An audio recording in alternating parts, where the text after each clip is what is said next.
শহীদ মাওলানা মতিউর রহমান নিজামীকে হত্যা করা হয়েছে, আলী আহসান মোহাম্মদ মুজাহিদকে ফাঁসি দেওয়া হয়েছে, শহীদ কামালুজ্জামানকে হত্যা করা হয়েছে, শহীদ আব্দুল কাদের মোল্লাকে হত্যা করা হয়েছে। সেই ট্রাইব্যুনালে শেখ হাসিনা সহ আওয়ামী লীগের নেতাদের বিরুদ্ধে গ্রেপ্তারি পরোয়ানা জারি হয়েছে। ইতিমধ্যেই গ্রেপ্তার হয়েছে অনেকেই। আমরা অন্তর্বর্তীকালীন সরকারের কাছে আহ্বান জানাবো, শেখ হাসিনা ভারতে বসে লম্ফ জম্ফ করছেন, এই মহিলাকে গ্রেপ্তার করুন, ধরে এনে এই ট্রাইব্যুনালের বিচারের মাধ্যমে ফাঁসি কার্যকর করতে হবে।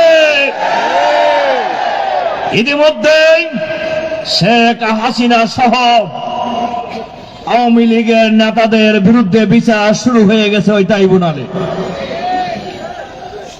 কাজেই অহংকার কোন সময় কারোর জন্যই ভালো ফল দেয় না, বাড়াবাড়ি কোন সময় কারোর জন্য কল্যাণকর হয় না, দাম্ভিকতাকে আল্লাহ তাআলা ভালোবাসেন না।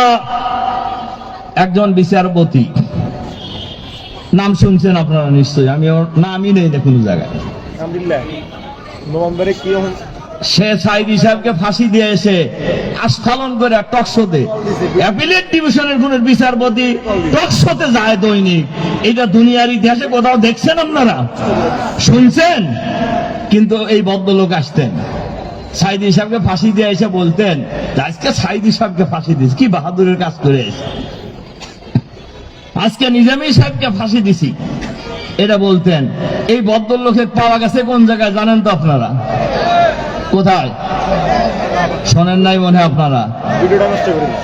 এটা পাওয়া গেছে সিলেটের বর্ডারে, জঙ্গলের মধ্যে কলার পাতা গায়ে দেশিয়া ছিল আর কি। আপনি হলেন সুপ্রিম কোর্টের বিচারপতি, জঙ্গলে গেলেন কেন? অথবা বর্ডারেই বা গেলেন কেন? তাহলে কি অপরাধ করছেন যে